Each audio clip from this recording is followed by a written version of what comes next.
Boxing Gossip podcast time. Wednesday evening is 8:30. We're back for our regular slot to do the weekly podcast. Lots going on in the world of boxing at the minute. Specifically, good action last week. We have Gassiev versus Dorticos in the World Boxing Super Series, as well as the British Beef card. Plan tonight is to do a slightly condensed show. We're planning to run for about an hour or so. There's no boxing for next weekend that we want to discuss, and slightly quieter news week. So we're planning to do a shorter one tonight, and then we will be back for the usual extended version for Eubank Groves next week. Let me give a quick shout out to everyone in the chat. I can see a lot of the usual faces in the chat. Shout out to CM Fox, to Craig, to Oasis, to Stuart, to Lenny. Thanks for spending your Wednesday evening with us. Good evening, Mikey. Please hit the thumbs up button, guys, if you haven't done so already. We'll hopefully get a few more people jumping on and joining us. I'm going to start by bringing in Jet. Jet has not been on the last podcast or two. He's been unwell, and I can imagine that how he spent his Saturday night last week made him even more sick. Jet, give us your take from the O2, pal. Yeah, mate. Oh, fucking hell. That was pretty fucking dire. So the day kind of just started. Like, we went to go eat and stuff. Went into the venue, watched the Arsenal game beforehand. Wasn't too much on the undercard that was appealing. So went in, and yeah, most of them just ended in early stoppages and that sort of stuff. There was people in it. So we were sitting next to some geezer. He was throwing beer over people standing up because we were on the floor seats. It was just a travesty. It was one of the worst boxing events I've ever been to in my entire life. Awful. Main event, uninspiring. Ted Cheeseman, good without looking spectacular. Yeah, Bellotti, he was pretty decent. He had a decent, fair few rounds, good scrap with Ben Jones, was it? So, yeah, some of the fights, like 1-2 of the fights, but definitely not worth the money paid for. It was an absolute waste of money. I might as well fucking bet a parking ticket, mate, to be honest. How much were tickets, mate, if you don't mind me asking? Yeah, no worries. They were £70 floor seats, but basically with the floor seats, the problem is that as soon as something meaningful happens in any fight, people stand up. And right. So you can't really see anything. Everyone stands up, and mate, I'm 6'3", and if I can't see something, there's something fundamentally wrong with the seating there. There's a couple of my cousins, we all split. We had separate sort of seating arrangements. There's 3 of us on the floor and 4 of us in the stand, and they had a much better view of the ring. And yeah, some of the production was a bit lackluster from inside the O2. I think they were moving cameramen around from the back, and it was really, really uncoordinated. I don't know if that's the norm, but it seemed a bit clunky to me. And yeah. What was the reaction like from the crowd, mate? Because obviously it's hard to tell from TV, but afterwards I saw Lawrence Okolie giving it large, celebrating his great victory. How did the crowd receive that sort of stuff? To be honest, the venue kind of emptied out. Like, as soon as the fight ended, no one really wanted to stick around, so they kind of emptied out. And obviously, the O2 is a relatively busy venue. Like, loads of people drive into it, public transport, etc. So they tended to leave, but we stayed just after the scorecards were read out. And as soon as the first scorecard was read out, I knew Chamberlain was not going to have a hope. He basically lost before he even got in the ring. So Okolie was obviously dancing and doing all this. I don't know what he was doing in the ring. He was so people they were booing, basically. They were booing him the whole fight, to be honest, because he was holding a lot in the fight. He was missing with these wild hooks, and he got booed on the way to the entrance. He played that song "Man's Not Hot," what my bloody 3-year-old nephew knows. So it was pretty cringy in itself. But yeah, he definitely got a bit of a pasting in the crowd. Let's put it that way. Okay. No, that makes sense, and appreciate we don't want to focus on it in too much more detail, especially as you were subjected to paying and watching for it in person. But any thoughts on the fight, mate? Did you I suppose it was one that was hard to watch from the stands. But did you have any sort of feeling afterwards that you'd seen a future world champion in either of the guys in the ring? I mean, I'd say, like a couple of guys on the card, like, so I'd say Belotti and Ted Cheeseman, they're pretty good fighters in their own right, but Belotti's at a very stacked weight class at featherweight, and Ted Cheeseman's in an extremely stacked weight class with the world champions at light middleweight. Ted Cheeseman, I thought, if Carson Jones was 10-round fit, I think Carson Jones could have nicked that fight, because I turned to my cousin straight away and I go, mate, Ted Cheeseman's really struggling with the pressure here. He's struggling with the pace of the fight, because, when Carson Jones was pushing the pace and pushing Cheeseman onto the back foot, he did not look comfortable in person. You could clearly tell. And I don't know what his, obviously I wasn't close enough to see the corner work and that sort of stuff, or hear the corner work, but it didn't seem like they were giving him any constructive advice. I've seen your long extended breakdown, and you kind of spot on, to be honest. He really struggled. He did struggle with the pace for the first 3-4 rounds, and then he kind of just took over. And he's done his best going forward. I think Ted Cheeseman, he's a very good fighter, but going backwards, I think he's a bit suspect. Bellotti, I think he has respectable power. I think he's obviously like a Commonwealth European level fighter at this moment in time. But you look at the top guys at featherweight, especially in Britain. Lee Selby, Carl Frampton. Quigg is tied up with Oscar Valdez. Those guys, I think they're a bit out of his reach at this current minute. But Bellotti has potential to improve. He got a massive ovation from the crowd, actually, because he's a local boy. So he's a decent fighter. I don't know if he'll make it to the top at featherweight, because the water is very, very deep there. But he seems like a decent fighter. One to keep an somewhat eye on. Joshua Buatsi was brilliant. I think in person he looked even better. His punch selection is absolutely amazing in person. You could see it obviously on the TV, but he made it look effortless in there, to be honest. And I know Eddie took it a bit far with saying he could be a unified light heavyweight champion. He may not be wrong, but not with the current guys in the division. It may clear out. Bivol will probably still be there if he can make weight. Kovalev's 33, 34. Donna Stevenson's 40. Badu Jack's 33, 34. Those guys, obviously, I know Ultra Tech had a bit of a pop on at Eddie on Twitter about that, but maybe later down the line. But I do think Buatsi's slightly small in terms of stature for light heavyweight. I think he could make super middle. I think he could make it, but obviously you don't want to drain yourself. And these fights aren't really about making weight. They're about the experiences and learning different things from him. But he's a very, very good fighter. Keep an eye on him. I guess that's the one saving grace, Jet, for your 70 quid is maybe in 5 years' time, if you could say you saw Buatsi fight from, relatively close to the ring, then, that would be a nice memory to have if he goes on to do, to do big things. I'd kind of neglected that, but I feel for you, mate. Otherwise, I'm going to move on because sorry, Jet, did you want to get back in, mate? No, it's fine. No worries, mate. Pass it on to the rest. Go on.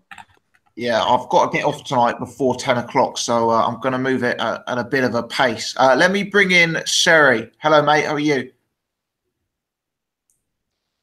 You're on mute, Seri, if you're with us, mate. Okay, let's go to Paul. We'll come back to Seri. Paul, how you doing, mate? Yeah, I'm good, mate. Can you hear me? Yes, yeah, coming through loud and clear. Which card did you watch live on Saturday? The World Boxing Super Series. You made the right choice in that case. When it came to it, I bet you weren't begrudging that when you heard all of the result of the Okolie Chamberlain. But give us your take on that World Boxing Super Series fight, then, mate. Quite a good one. Oh yeah, it was a great fight. I mean, look, the World Boxing Super Series is just like I'm loving what they're doing anyway. Like, do you know what I mean? They're the promotion maybe isn't like on the level of a sort of a matchroom show or whatever, but we're going to end up with I'm just like really chuffed to bits about we're going to end up with an undisputed champion at the end of this at cruiserweight, and I just think it's amazing. And the Gassiev Dorticos fight, God, man, it was an awesome fight, man. Really, really good fight. Really high level stuff. Both guys really impressed me. Like I wasn't like overly impressed with Dorticos before this. I mean, even though he lost, I was impressed with Dorticos in this fight. I thought he was really good. But I just thought Gassiev had the better game plan. I think he was the more versatile and well-rounded looking fighter. I was quite surprised to see him boxing on the back foot and stuff at the start. Showed a lot of different things to his, different looks and stuff. What you were saying as well, I wanted to touch on, like with the what was it? Was it Cheeseman with the Tony Sims? Like you win in every round, Ted. Just keep. Yeah. Like I just thought, what a contrast. Like if you listen to Abel Sanchez in the corner with Gassiev, Abel's kind of like going like, you're losing some of these rounds. We need to step up the pace here. I want you to work for the whole round. We need all of these rounds. He's like telling him honestly the situation, because look, I haven't. I just Mr. Twizzle's comment just caught my eye. Shout out, Mr. Twizzle. I wasn't in a hotel in the red light district in Bangkok, but close. My own apartment in the Midlands. I haven't fought at any kind of level, but like a fight's a fight. Yeah, when you're in a boxing match, you can't accurately gauge what the fuck's going on. You can't tell whether you're winning rounds. You just can't, unless you're obviously like schooling the person or smashing fuck at them. But in a relatively competitive round where both of you are landing, you can't tell.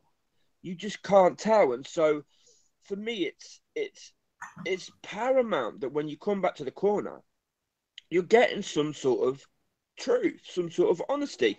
Now, I understand some fighters maybe like, need to be motivated and whatnot, but if you can't hear the truth, like if that's gonna sort of like make you underperform or whatever, just the fact that your trainer's telling you the truth, then that just says to me that you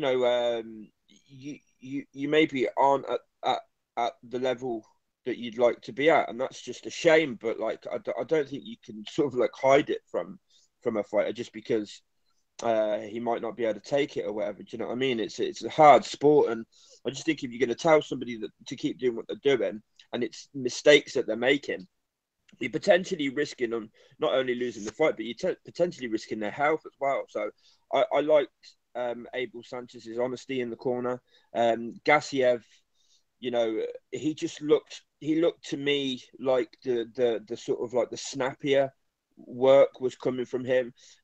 He invested to the body a lot early. I thought his game plan was really good. He kind of, I think he wanted to let Dorticos's tank run out a little bit, and he was putting in some real good body work.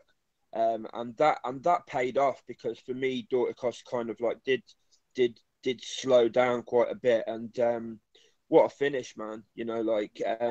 Gassiev's such a well-rounded fighter, I think he's a very, all fighters have faults and downsides and that, but I think he's quite a complete fighter, Gassiev, for me.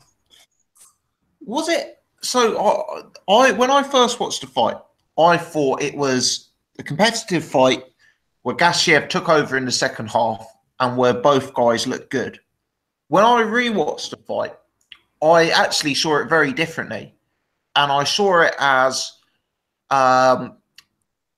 Gassiev being in control for the majority of the fight, electing to give up early rounds to allow Dorticos to wear himself out, and Dorticos winning rounds, taking points on the scorecards, but being fairly predictable and really being a bit too open and a bit too overcommittal early on in the fight.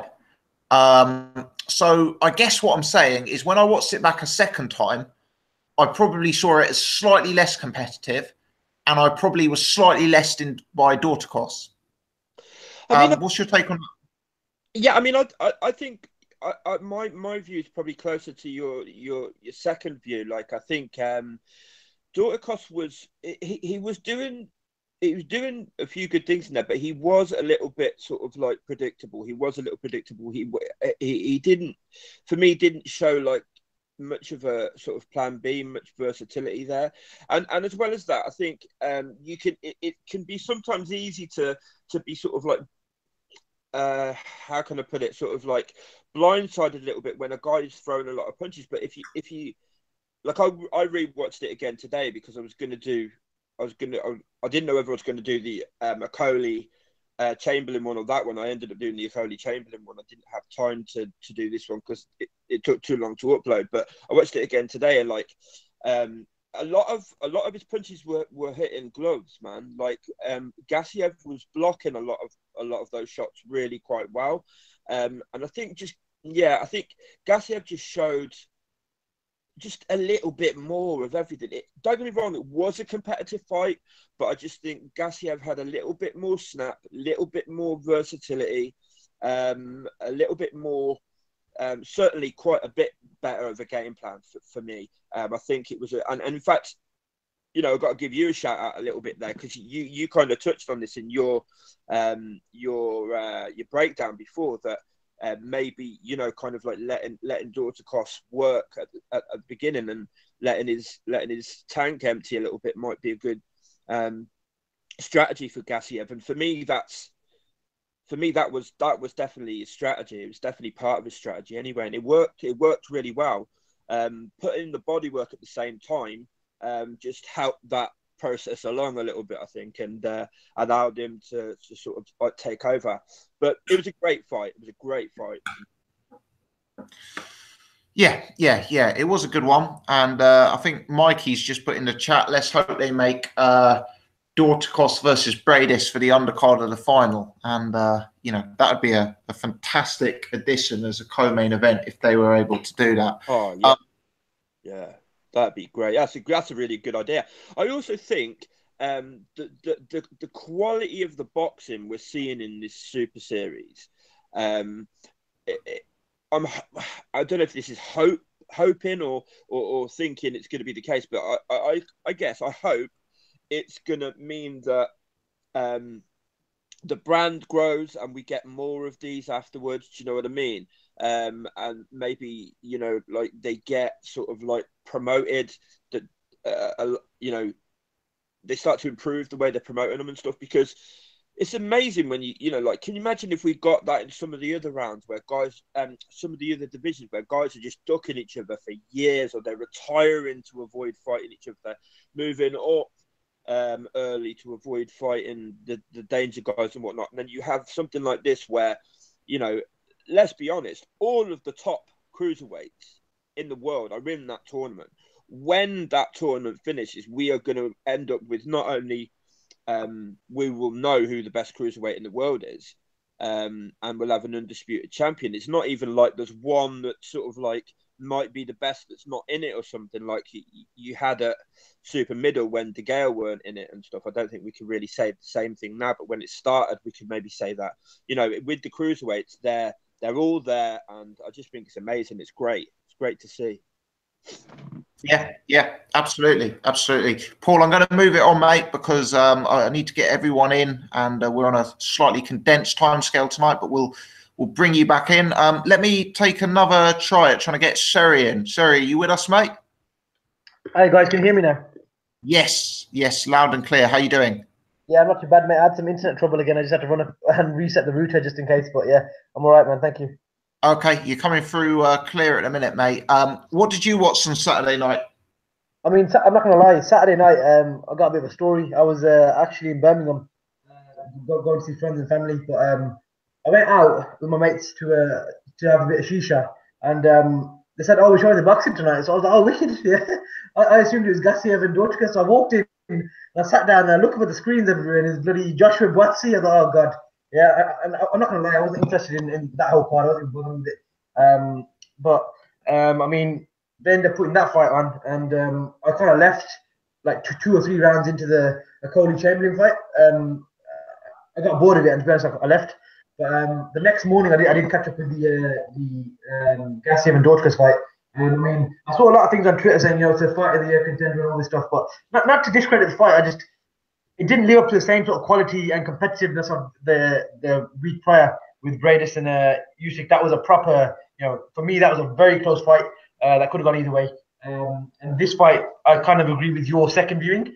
Not necessarily so much that Gassiev was obviously, he was in control of the fight, but I don't want to say he was giving up rounds and such, because then what if he didn't knock him out in the 12th round and he went to the cards? You can't really risk it. It's one of those things. But one thing I would say is Gassiev, for a 24-year-old, I mean, I'm 24 myself, so that's a disgrace that he's 24 years old and he looks the way he does and he can fight the way he can. You know what I mean? It shows that this guy's got a hell of a lot to give, and he's got a very, very long, hopefully long and championship-filled career ahead of him, regardless of the outcome of the final.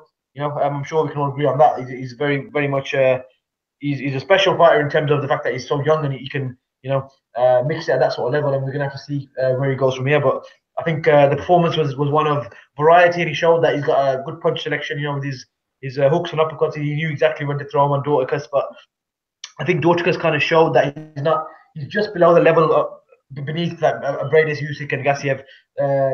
Those are the clear top three fighters in the tournament, cruiserweight. He showed that he didn't really have much variety in what he was doing. He was just punch it, 1-2, 1-2, jab and cross. That was it really, and he was just sticking to that. And the fact that he hadn't been many rounds throughout his career kind of showed, because he was just doing the same thing and trying to get the guy out of there early. In terms of his plan didn't really look like it was something that was looking at going long. He was just trying to hit him as hard as he could and go to the head, go to the head, go to the head. Very rarely, if anything, out of my head, can I remember him throwing any body shots of note.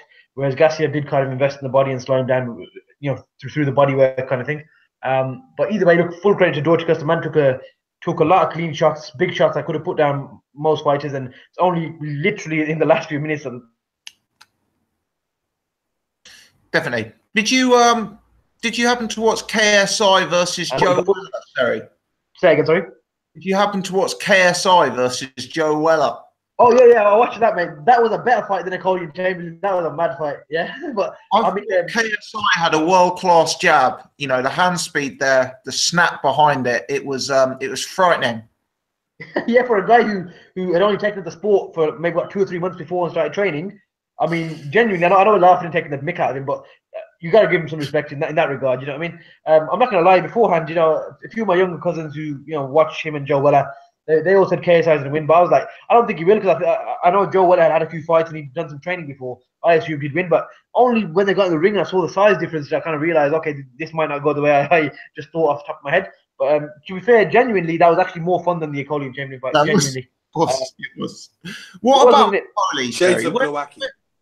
Where does Okolie go?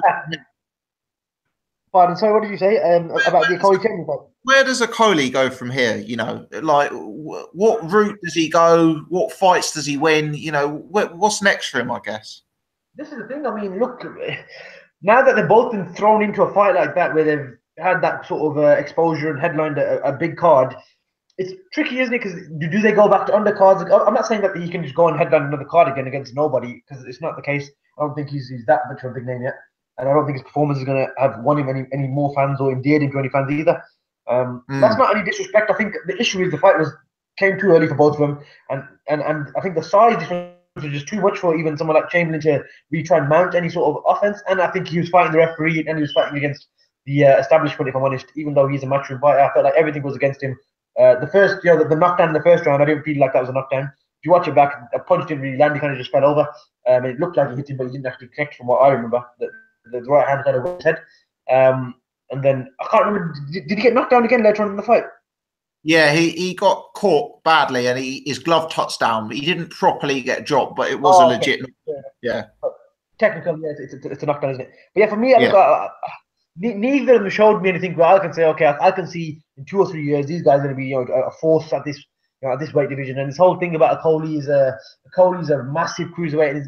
A massive cruiserweight. And he can walk into heavyweight and do something. I don't think he can. Like, as big as he is, fair enough, cool. If you can put on a bit of weight and go up to heavyweight, fair enough. But I don't see anything in terms of his technique or the way he fights that's going to have him, doing anything at heavyweight either. I mean, at cruiserweight, yes, I understand that, Usyk and Brady and all these boys, Lebedev and, everyone in this tournament, for example, they're not going to be around forever. But Okolie is nowhere near that sort of level. There's nothing he does for me that is attractive as a boxer. Even, I understand he's new as a pro, and you got to give him time and let him grow into the sport and stuff. It's very different to amateurs, blah blah blah. And full respect to whatever he's accomplished so far, but I just don't think he's very good. That's my opinion. There's nothing about him apart from the power that endears me to him, of course. But knocking out, some very very low level people is not gonna, kind of win over the hardcore boxing fans. It's when you can put together performances and do bits against quality opposition. And that's not to disrespect Isaac Chamberlain. He's a novice in that regard as well, and a bit of a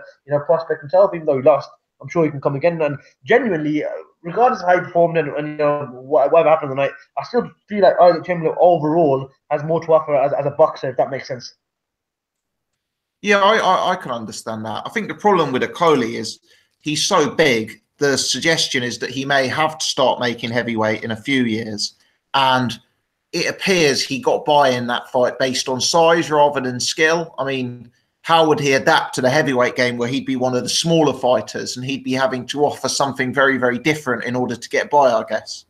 Yeah, 100%. I mean, it's I know they don't fight similar at all, but it's a bit like the way we all talk about Tony Bellew. It's kind of Bellew syndrome and Hay syndrome, where these guys are cruiserweights that are masquerading as heavyweights kind of thing. But even though Okolie's a big guy, I'm sure he'd be a decent heavyweight in sense size wise. I just mean, like, he's not someone who's massive. He's big. He's a big cruiserweight, but he's not.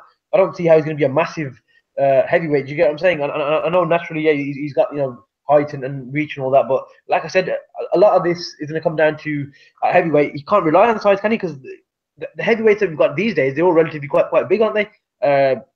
Joshua's a super heavyweight. He's not really a heavyweight. The only guy at heavyweight who actually is probably just heavy and not super heavy at this point is probably Joseph Parker, and we all agree he's not that big at the weight. Compared to the guys like Wilder and Joshua and even Fury when he's back. That's why, even the WBC was saying about, creating a super heavyweight division there a few months ago, because there's that much difference in some of the size.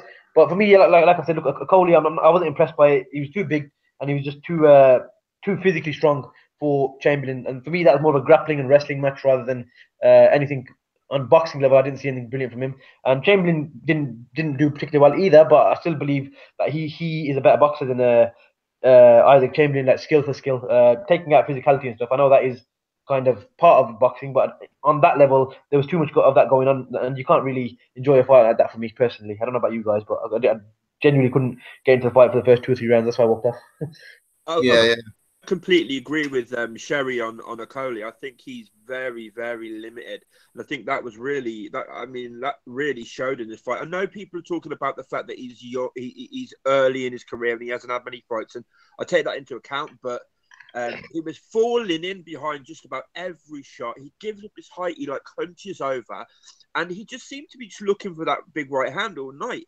No sort of adaptability, no plan B or anything. Look, he's a young guy, he can maybe improve and whatnot, but I just think the holes in his game were just very, very apparent at the weekend for me. No jab either. What I wanted to see him do was try and jab to keep that distance. Instead, he was just charging in, throwing a one punch, lunging in and getting caught straight up and tied up straight away again. It's poor stuff. Let me get Iris involved. I appreciate he's been hanging on for a little while. Iris, say hello, mate. Hello. Hello. How's the cold? Not too bad. It's just on the end of it now. Good stuff, mate. Good stuff. You were watching Dorticos Gassiev, as I understand it. I can't. Well, one thing, you got the two of the best cruiserweights in the world fighting in a brilliant styles matchup.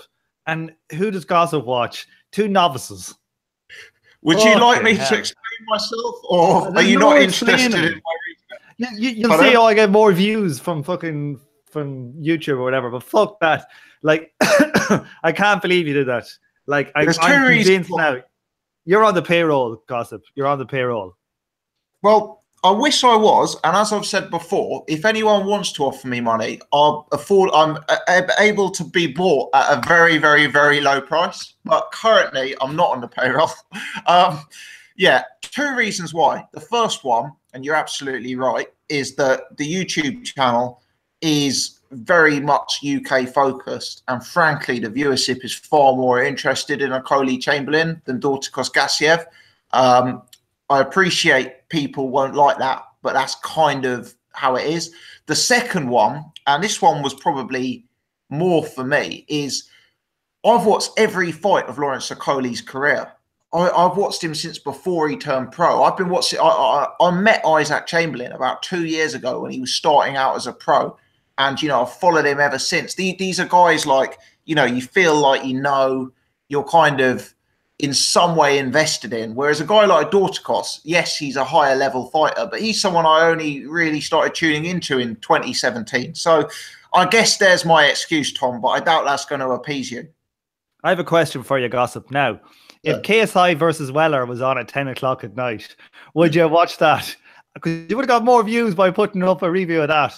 No, because I didn't even do a video of KSI Weller, despite getting numerous requests to, because yeah, I can't say I was overly interested, but there you go. I didn't hear anything about this thing. I just I just happened to look at Twitter, and people were going on about KSI versus Weller, 1.5 million people on YouTube watching them fighting. I was like going, what the fuck? I never heard any of them fighters before. And I went on and I looked and I was like, oh, those are those.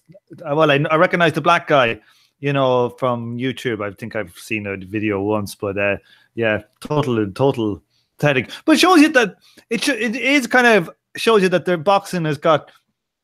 There's something about boxing. People like looking at people fighting. It's like being in your school, and there'd be like, I don't know. We used to have handball alleys, and at the back of the handball alleys, there'd be a fight set on for after dinner, and everybody peg out there, and there'd be like 300 lads there, two fellas just like rooting at each other. It was fucking great crack.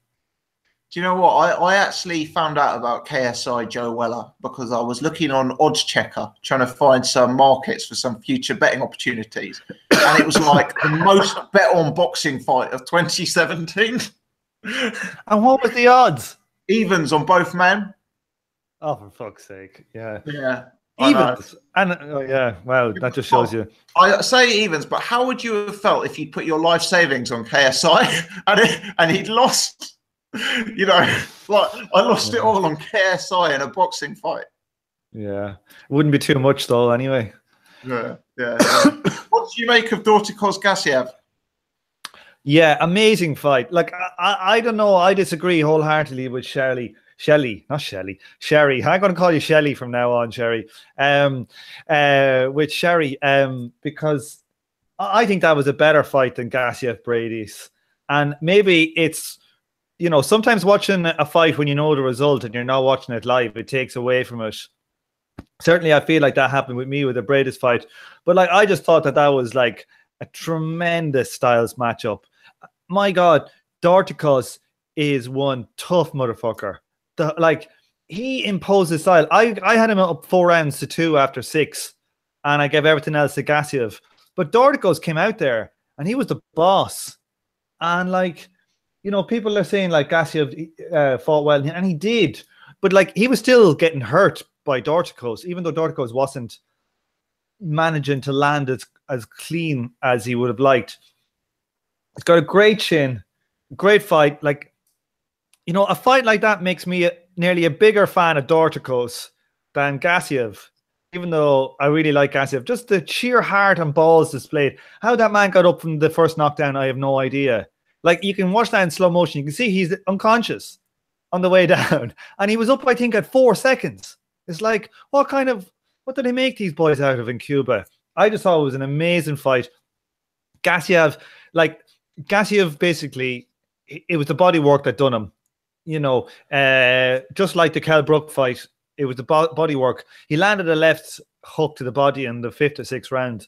And it was like, at that point, it was the first time you saw Dorticos actually going back.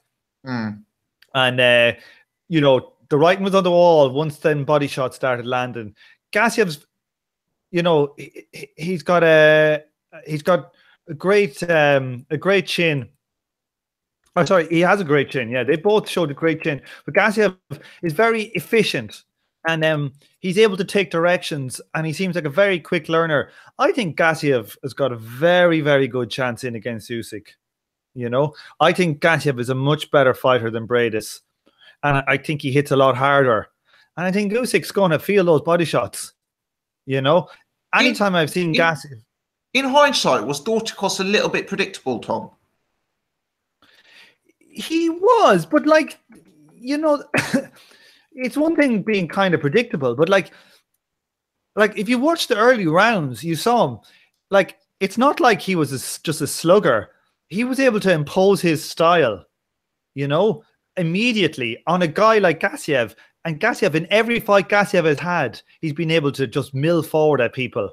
And Dorticos was just able to keep him off. And, and he was backing him up. And maybe he was one too heavy. But Vladimir Klitschko is one too heavy. And people say, he's a pound for pound type fighter.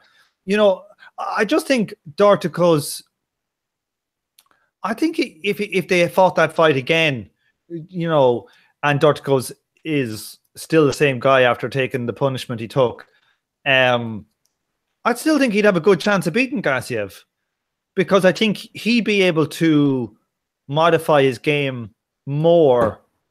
I think Gassiev just fought a perfect fight. I think Dorticos could learn from what happened in that fight. Well, Gassiev fought the perfect fight.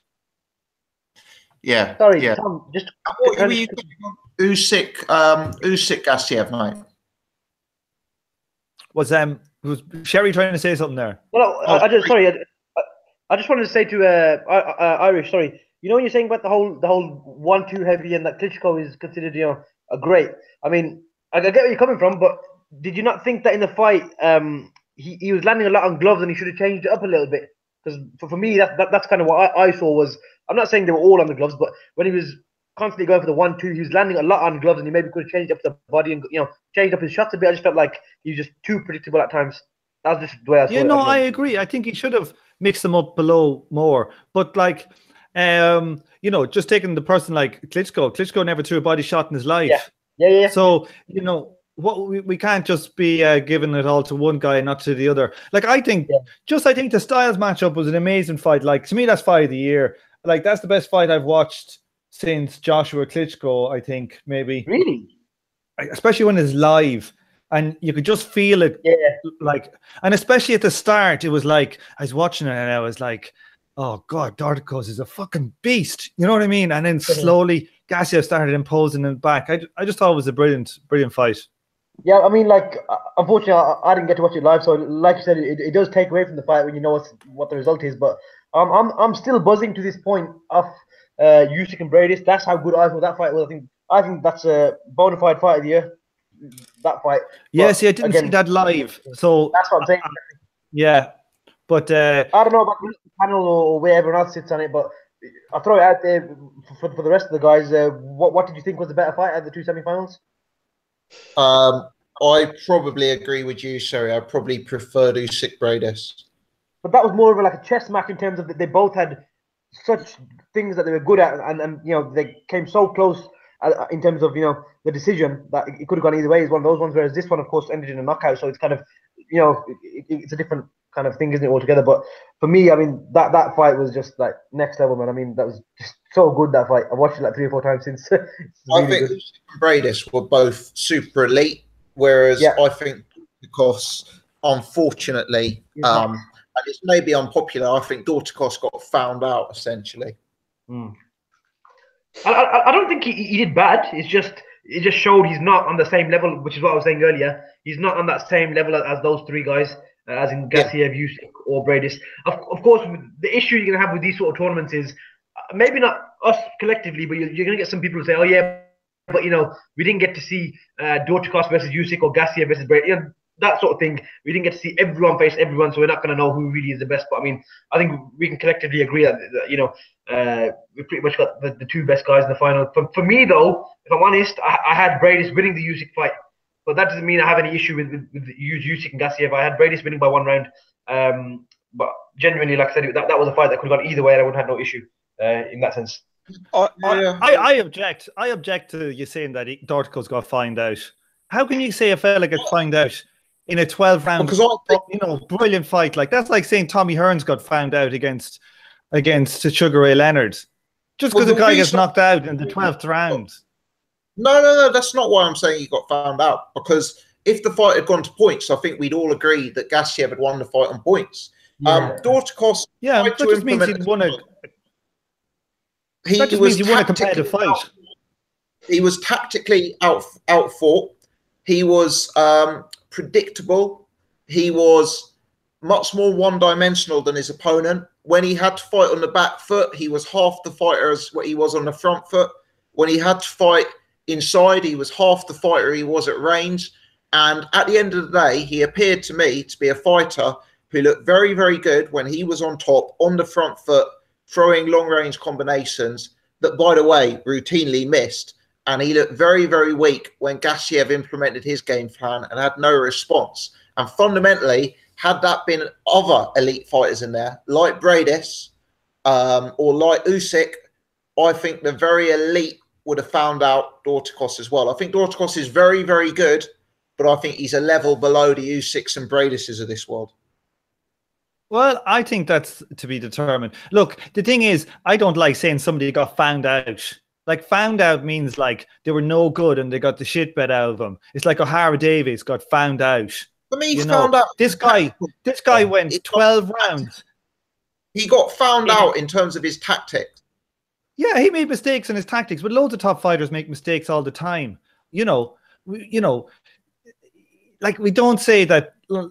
God, like, you could say the same thing about Joseph Parker in half his fights, but he won them. Like, I think Dorticos just showed great heart, great power, not enough variety, got beaten in the end by a very good fighter in a great fight. I just think, say someone got found out, I just think that's like, you want to talk about getting found out, talk about Isaac Chamberlain or Lawrence Okolie. Don't talk about Dorticos competing at the highest level in a brilliant fight. I gotta say, I agree with Irish here. Like if you look at any fighter, even look at Floyd Mayweather, there were definitely performances in which he had a poor game plan and fights in which I thought he lost, yet he still, talking about himself as TB, which I don't agree with anyway. But like, I think this Gassiev Dorticos fight was a great fight, and I also don't think you can really say found out.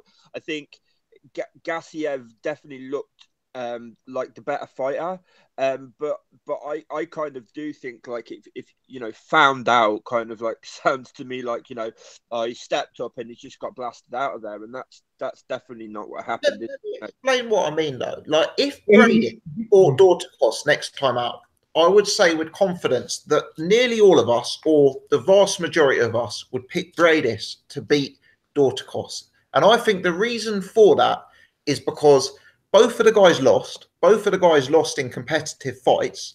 But Dorticos lost in a fight where he could make no adjustments. He lost in a fight where his limitations were clearly exposed. He lost in a fight where his strategy was worked out and bettered by the opponent. And fundamentally, he lost in a way where the blueprint has now been established for all to see exactly how to beat Dorticos. That blueprint wasn't established when Bradis got beaten by him. Yeah, but I don't think Bradis... That's like saying the blueprint is to beat Murat Gassiev. You know what I mean? It's like saying, if you want to beat Matthew Macklin, Golovkin has showed the way. And it's like, but you have to beat Gassiev to do it. And the other thing is, I don't think that like, if you put Bradis in with Gassiev, do people think that Bradis wouldn't get knocked out by Gassiev? I mean, I wouldn't. I think Gassiev beats the shit out of Bradis. I mean, I wouldn't comfortably pick. I wouldn't comfortably pick Bradis to beat Dorticos either. I don't think Bradis necessarily did adjustments in the Usyk fight. I think what happened in the Usyk fight was like Bradis was countering well, and his tank emptied, and Usyk, his tank sort of like half emptied, and Usyk's sort of like output and his pressure was too much for him. I wouldn't sort of like cover. I definitely wouldn't be putting money on Bradis to beat Dorticos. Yeah, I think they're all very close. But one thing, like, and the chin that like, one thing is Usyk hitting you is not like Gassiev hitting you, and it's not like Dorticos hitting you. Like, so it's very hard to compare what Bradis has done, because Bradis has like that was the first top guy that Bradis fought in the cruiserweight division. You know, so I think anyway. Somebody tell me if I'm wrong there.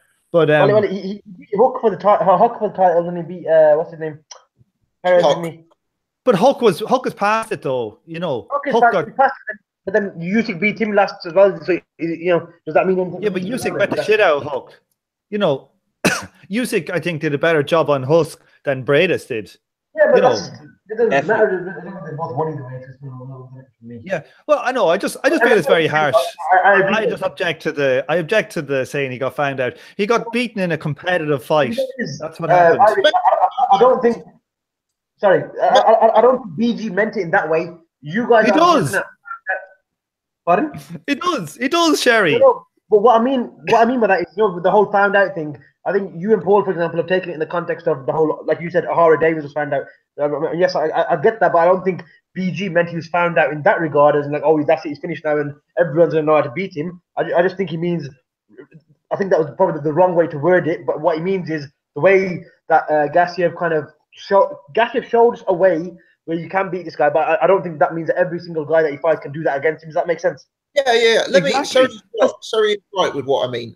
I'm not saying Dorticos is useless. Dorticos is clearly very, very good. What I mean is that the tactics that were employed against him found him out stylistically.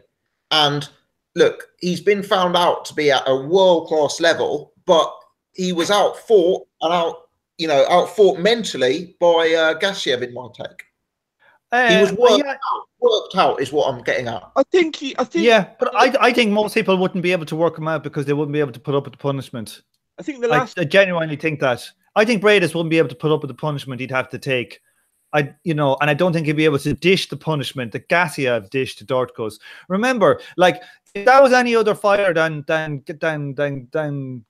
at the other who was hitting him back, Dorticos wouldn't have gassed like he did, because Gassiev is a monster.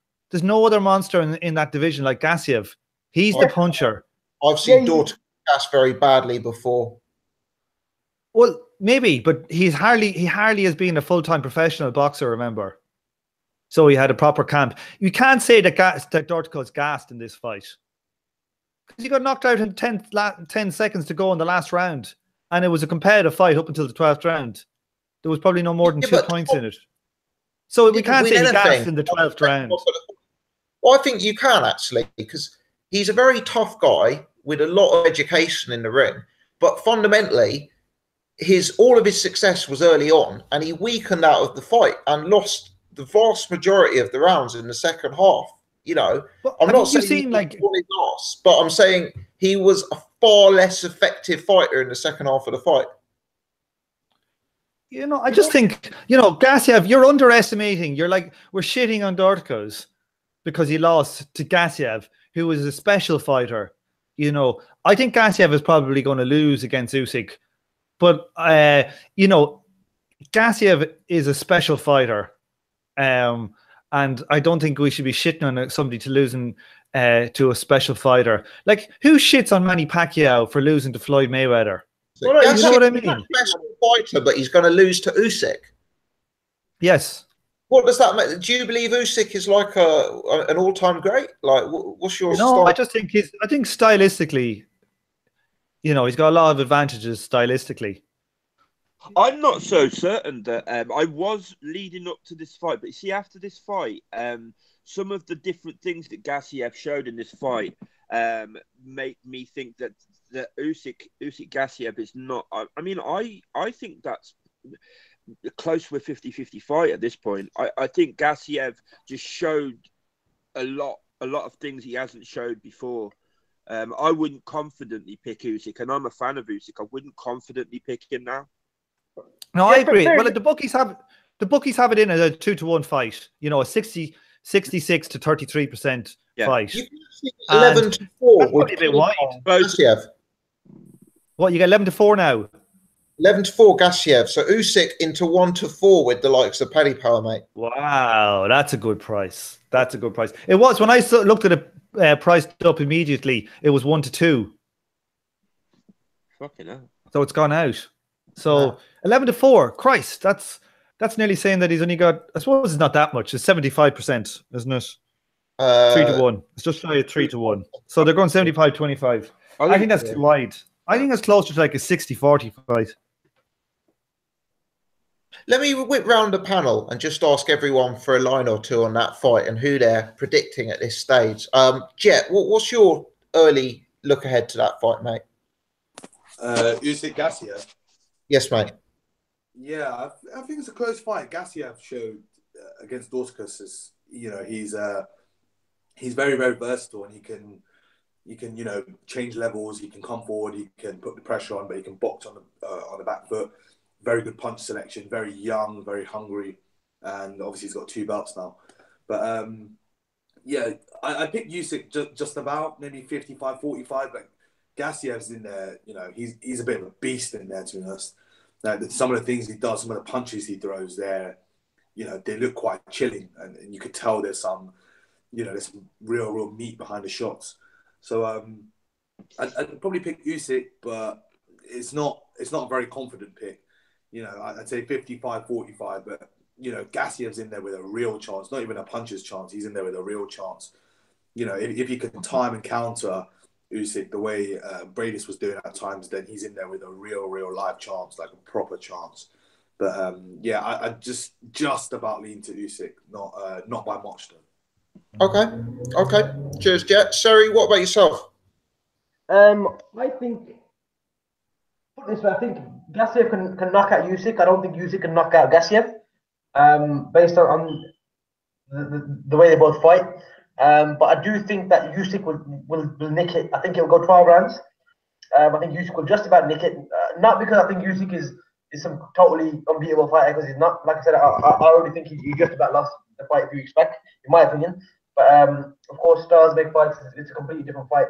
But I feel like his experience throughout his career, and just the fact that he can move a bit better than Gassiev, I think he'll be able to box his way to a victory. I don't think it'll be easy. I think it'll be very tight. I think he'll have to take some big shots and get through them, because, like I said, even Bradis was catching him relatively easily with some big shots and, you know, some jabs and some stiff jabs. I mean, rocking his head back and stuff like that. I think if Gassiev invests the body, then there's a big chance he can win. But the way I see it is, as versatile as we're all saying Gassiev is, I'm not saying he's not.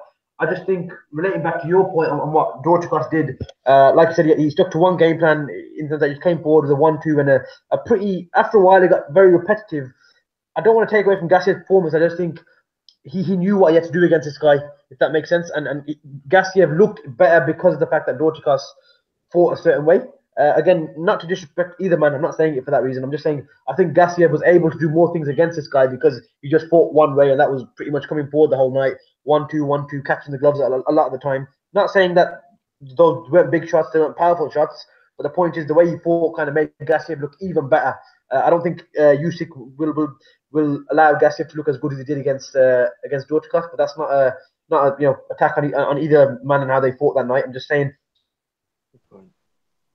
I hear you. Paul, let's bring you in. I think. Are you? Oh, what did you say, me, Tom? Yes, mate. Yeah.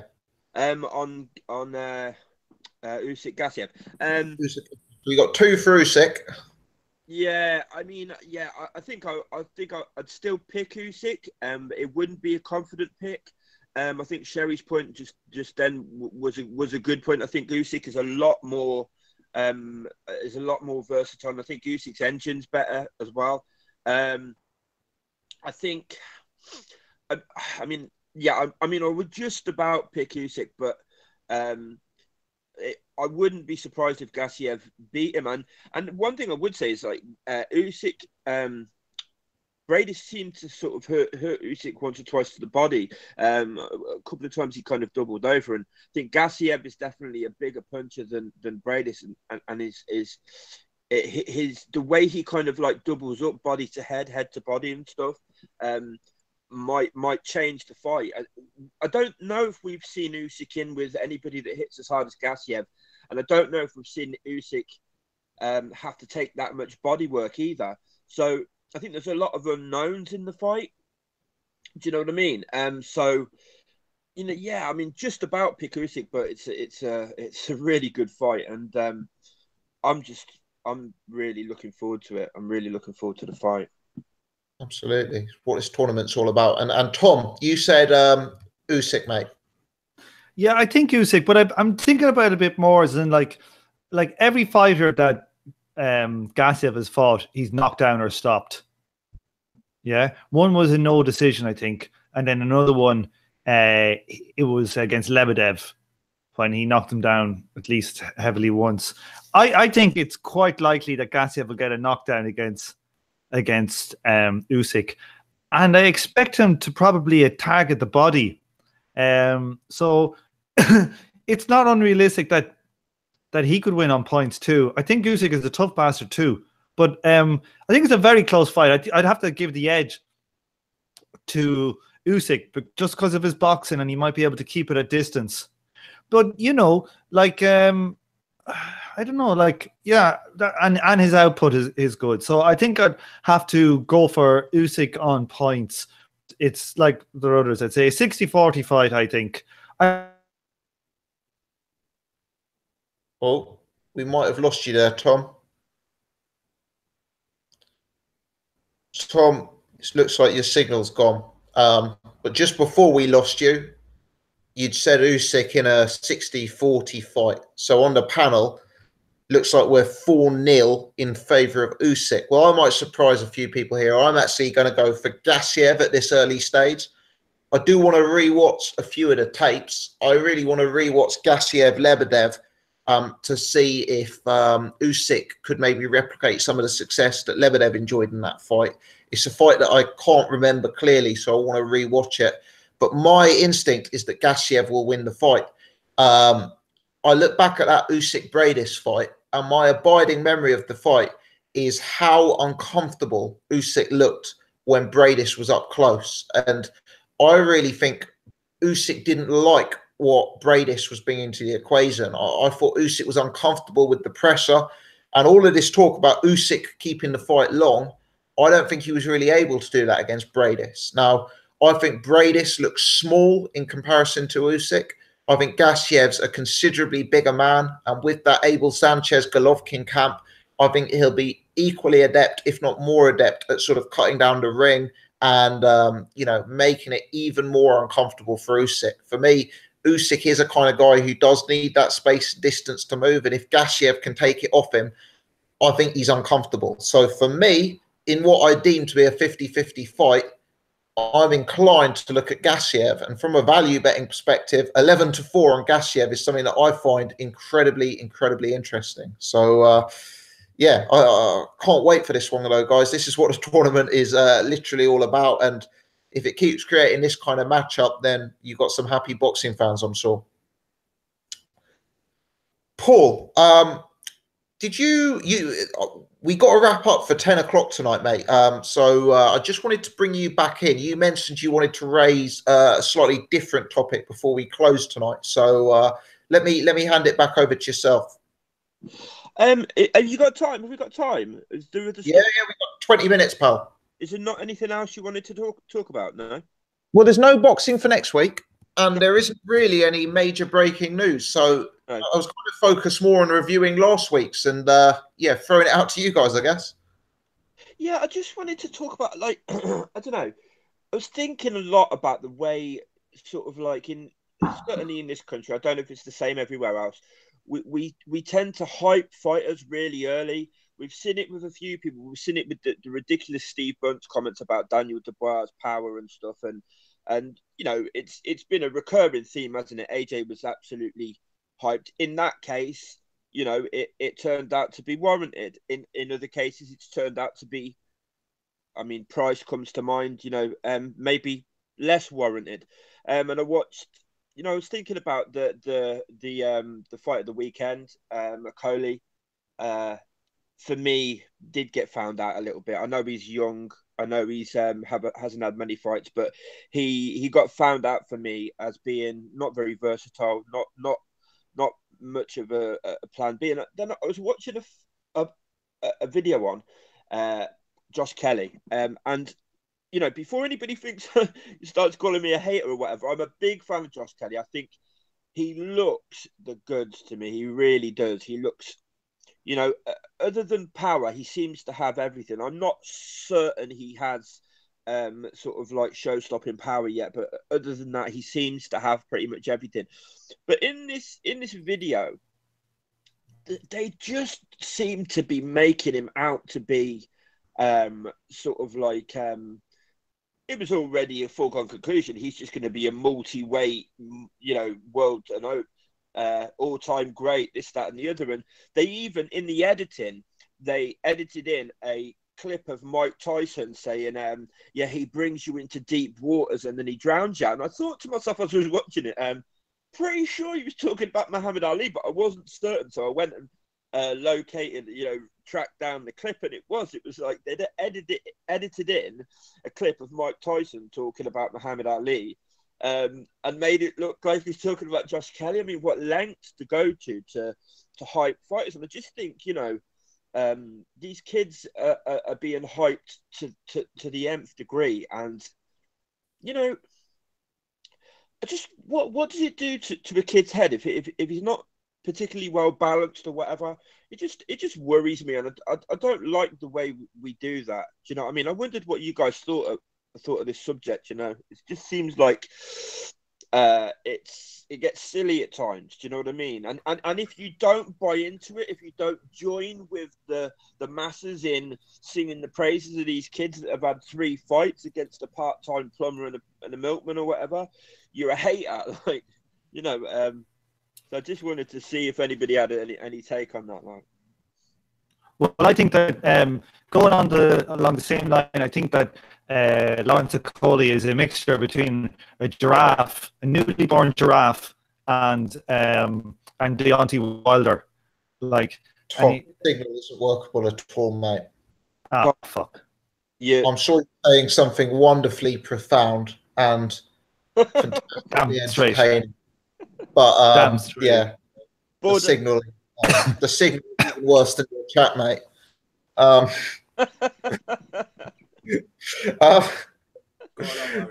maybe try and come back on again, Tom. Yeah, my take, Paul, is that boxing fans, in my humble opinion, are often impressed by the wrong things. Boxing fans, and you know, I generally mean people who are more casual boxing fans, love nothing more than to see someone iced out, clean unconscious, or love nothing more than seeing their latest Olympic prospect destroy a bin man in 30 seconds, landing 50 punch combinations. What they don't realize is the flashiness and the power doesn't go through the levels. Josh Kelly may well be an all-time great fighter. He will have to wait and see.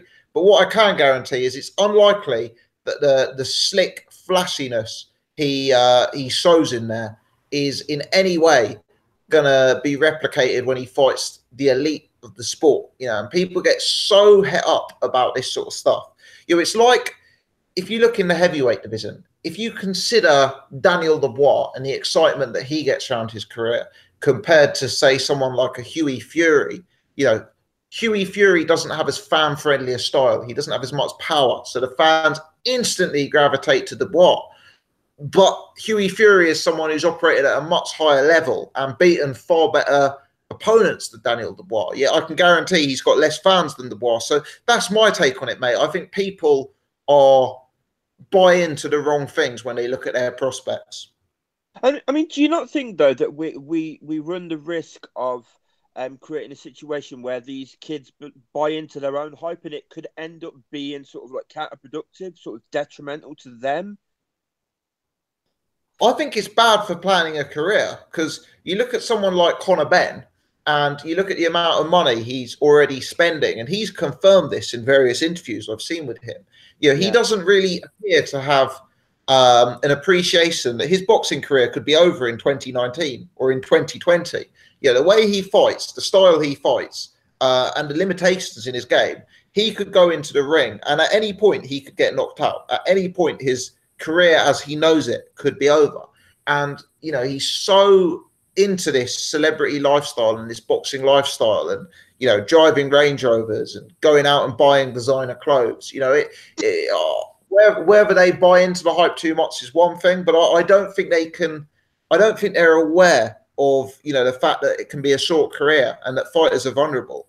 It's amazing. When I started this YouTube channel, which was late 2013, I used to talk about some of the hot prospects coming through and some guys who I thought could one day go on to win a world title. And I was talking about guys like James DeGale, George Groves, Kell Brook.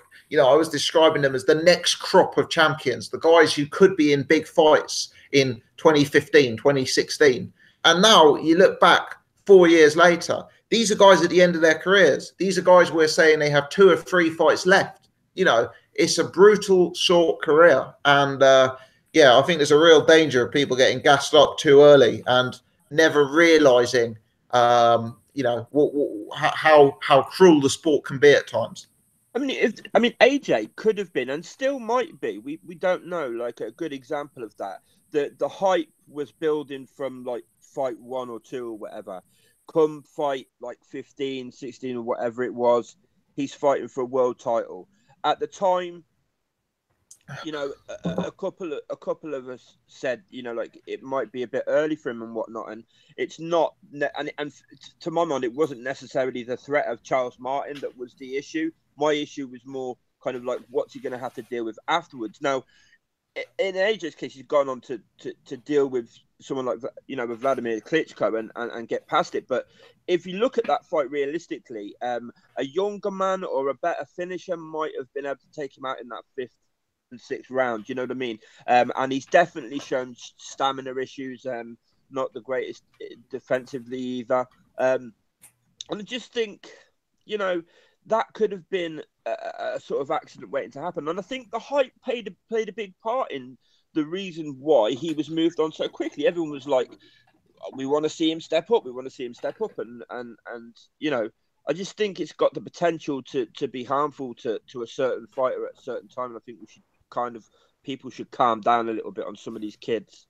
But Paul, are you trying to say that you don't think that Joshua Buatsi is a mixture of Andre Ward and Evander Holyfield?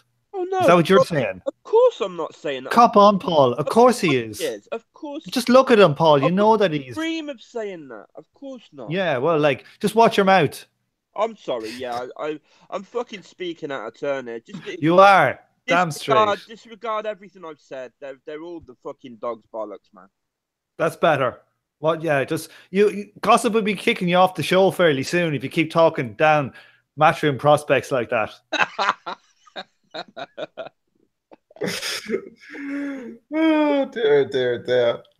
Please hit the thumbs up if you're watching, guys. 162 of you with us live. And, less than a third of you have hit the thumbs up. So please hit that. Don't want Eddie docking my wages if we don't get enough this week. Let me do a quick whiz around the panel, slightly condensed show.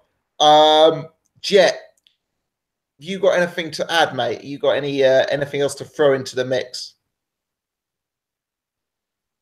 Fuck Okolie. Profound.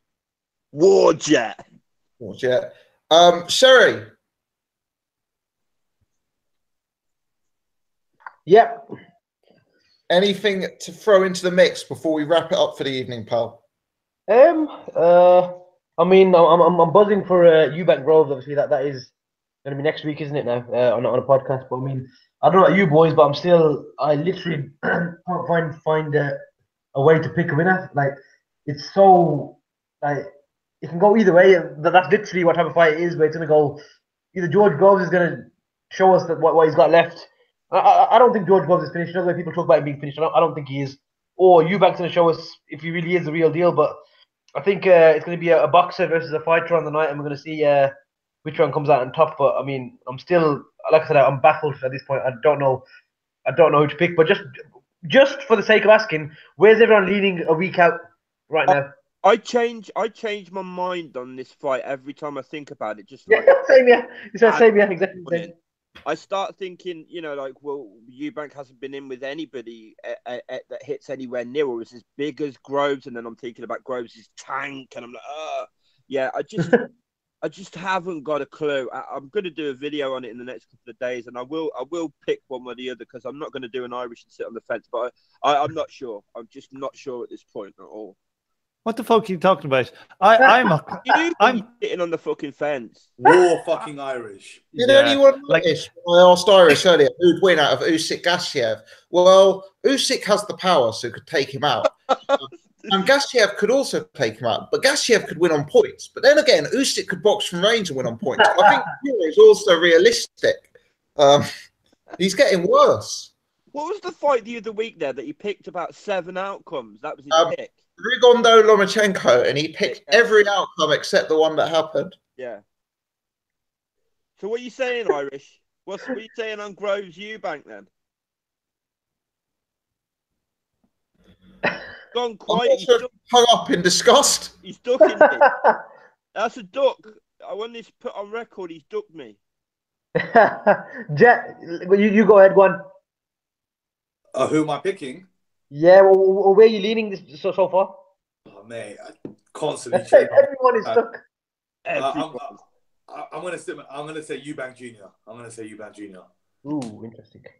And it's not a popular pick. I'd rather Groves wins, but yeah, I'll pick Eubank just on work rate. I think that's the only thing that people are coming out with. Yeah, yeah. Do you know what it is? I think with him is I don't know if he I don't know, like, because he's the only boxer he's been against is Billy Joe, and Billy Joe just basically negated any of his attributes in the first 6 rounds, and then obviously ran out of gas. But I don't know whether Groves is the same fighter as Billy Joe, like even that version of Billy Joe, you know. So Billy Joe is a very, very slick, awkward, excellent counter puncher from the southpaw stance. Absolutely, immaculate. Look at the job he did to David Lemieux. So Eubank. It's difficult with Eubank. I'll pick him, but it's not like a confident pick whatsoever. I do think he might struggle with Groves from range a little bit, because I think he does take a couple of rounds to try and feed his way in, and if he does that and he gets into that mindset, I think Groves could be on the back foot and kind of dance around. But I'll stick my neck out and say Eubank.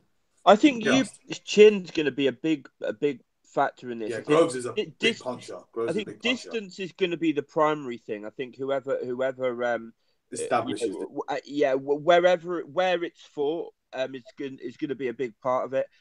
But like, I think Eubank's chin. If Eubank's got a decent chin, then I think he's probably. I mean, he's definitely got the output, the work rate, the body work, the uppercuts and everything to find out a guy like George Groves whose tank's never been that good. I wouldn't be surprised though if Groves just caught him in those early rounds and knocked him out. I really wouldn't. I have to say Eubank's inside game though, when he comes on the inside, uses the shoulder and pushes it up, and little things that Eubank does on the inside. He's very, very elite on the inside. So but improving as well. He's an improving fighter, Junior. Yeah, he's good on the inside. I see him, he improves. Even in that Yildirim fight, even his jab looked better. But lads, this is the thing. I'm a big Eubank fan, but I've looked at it this way, like up until now. I keep looking at it as he's not faced any boxers, has he? The last few years, he's only fought guys who fight a certain way. He's not fought anyone with anything remotely close to a good jab. Let's be honest. And we all say, George Groves has got a great jab, a ramrod jab, and he has probably not as good as what he was before, but he's still got a very good jab. Still up there in terms of British boxers. Can someone tell me what is Eubank going to do if he can't get past? I'm pretty sure he will get past the jab at some point.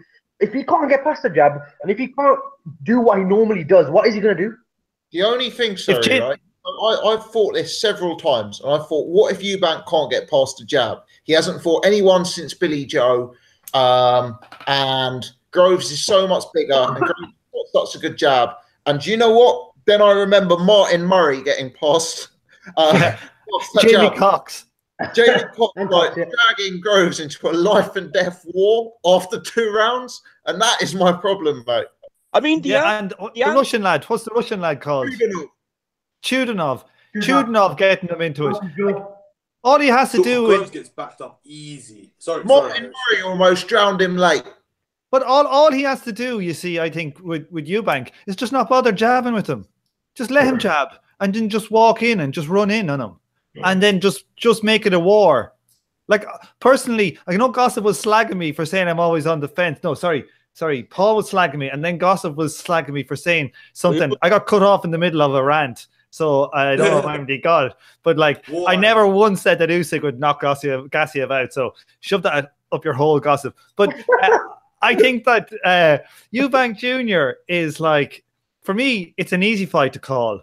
I just think that Eubank Jr.'s positives are George Groves' negatives. And to me, I don't find it a hard one to call. Now, I'm sure I'm fucking wrong, but I think this is like, it's either George Groves is actually going to stop him or close to stop him, or just Eubank stops him. And I think it's much more likely that Eubank just makes it a torrid night for Groves. I think it's a 3-1 fight. I don't see it 50-50. I see it 3-1. Wow. But I'm probably totally fucking wrong. But I feel very confident in Eubank. But lads, I know we're going in circles here. We want to get it wrapped up, but again, when you look at George Groves, look at who he's fought, man. I know he's lost some fights, but he's been competitive in every single fight against these top-level guys. Chris Eubank Jr., as much as I love the guy and I love watching him fight, he's fought absolutely nobody outside of Billy Joe at that point, like 3.5 years ago. So, but remember, that was his first step up, Sherry. That was his first 12-round fight. And it wasn't like Billy Joe is an elite boxer. Now, I think Billy Joe's better now because he got better gas tank. But like Billy Joe and him still a very close fight. You know, a lot of people give that to Chris Eubank. I don't think he is now. It was a 7-5 fight for Billy Joe. By miles. I agree with you, Sherry. It is such a big step up, but Groves has such established weaknesses. I know. So easy to make a case for Groves. I think about making a case for Groves myself. And I just think if Martin Murray can hang and come on late and almost drown you late. Who would you say is a bigger guy, Martin Murray or Eubank? Murray. Okay, so... But they're similar, I think. Maybe Murray is taller, but Eubank is probably a little bit broader. Murray's, I think, he's quite a bit thicker than him. His physique and his frame. I think. Outside the ring, Martin Murray is a 13-stone man. Yeah, he's a big guy. So maybe that was a factor as to why he could also do that. But then I suppose on the other side, you look at Jamie Cox, he's not even a guy who should even be fighting a super middleweight, and he could jump on Groves the way he did. He looks small, very small compared to him. So then there's that side of it as well, where I don't know, man. I'm getting stressed just talking about it. I can't even think straight. It's a great fight. Look, I just think that I could see George Groves stopping Eubank, particularly. I can as well. With a body shot, I can see that, but I don't think it's a large percentage of it. And maybe you could make the case that he's able to keep him on the jab, but I can't see that for the love nor money. I think this is going to be one of those where, as we get through the fight, Groves gets backed onto the ropes more and more and more, and Eubank starts to really hurt him. And honestly, personally, I wouldn't even be surprised if Eubank stops Groves reasonably early, like inside 5. I've kind of had 2 images in my head. I've had one which is it goes life and death, and it's a razor thin decision to George Groves, simply because he's a much better boxer, but he has to weather the storm and he gets a decision. Or you see Eubank working his way through the fight, and it ends on the ropes with a number of maybe 15 straight uppercuts, and the referee jumps in. I can only see it those 2 ways. I can't really see anything else apart from, unless, like I said, Groves catches him with a big shot and it's over. But we haven't seen Eubank's chin properly dented apart from a bit of a wobble against Spike. But that says a lot as well. So yeah, and maybe the body shots as well. Groves is like hitting body shots, I think, it's easier to get up from a chin than from a body shot. Yeah, true. We've seen that in the last fight. I don't know, man. I don't know. I think stamina's going to play a big part in this as well. Oh, yeah. Because the thing is, Eubank Jr. Even in like in every fight I've ever seen that's gone long with Eubank Jr. Like even in the 12th round, he looks like as fresh as he does in the first round. I've never seen George Groves still looking fresh in even the 10th or 11th round. Even in the 8th round, yeah. George Groves gets to the 8th round, he's fucked. Fucked, absolutely fucked. And the last person you want to be fucked against is Chris Eubank coming in. And like, it's one thing being Billy Joe Saunders and being fucked and having Eubank come on you. Because Billy's an elite fighter. He's an elite boxer. He knows how all the tricks in the book. But George Groves just goes straight back to the fucking ropes and starts swinging. You know, it's not a good look. I just think I can see George Groves being sprawled out on the canvas. Yeah, I don't know about. Listening to all this now, I am starting to lean more towards Junior. To be honest, more fool use. I'll lose your money. I'm gonna have to wrap it up, I'm afraid, but it goes without saying that we will be devoting some serious time to this next week. So I've got one thing to say, Gossip, before we go. Just one quick thing. Has anybody seen the Japanese fighter Higa? He fought at the weekend on Sunday morning, and he knocked out. I think he's flyweight, and he knocked out his. Yeah, he fought a guy called Fuentes. Did you see it, Jet? I haven't seen that. I know he was fighting, but he's a WBC champion or something like that, flyweight or something. Yeah, like he's 16. I think he's either 16 and 17-0 with 17 KOs. He's 100% KO ratio, and he knocked this guy out. It was much bigger than him in the first round. Just fucking destroyed him with a body shot. This kid is something to watch. He's going to be a top fighter. Like, imagine the flyweights down at those divisions, and the last 4 fights have been. It's not workable, I'm afraid, mate. Not workable. Okay. Right. On that note, I will wrap it up. I've got to jump onto a call at 10, sadly, for work. Never ceases. But yeah, thanks for that, guys. Been a good podcast. Made a good start of it, given that there hasn't been too much breaking news, but seems to have flowed. Lots of people tune in tonight, over 160. So many thanks to everyone who's joined in. Thanks very much to all the panel, to Tom, to Suri, to Jet, to Paul for giving up their Wednesday nights as ever. Always a pleasure speaking to you guys. Everyone tuning in, thanks for tuning in. Please hit the thumbs up button and please hit subscribe if you haven't already done so. Also, do check out Jet's channel, which is Boxing Discussions, and Paul's channel, which is Abstract Boxing and Stuff, with a Z on Abstract. And other than that, I will say good evening and thanks for tuning in, guys. Happy Wednesday. Cheers. Au revoir. Cheers, guys. Cheers.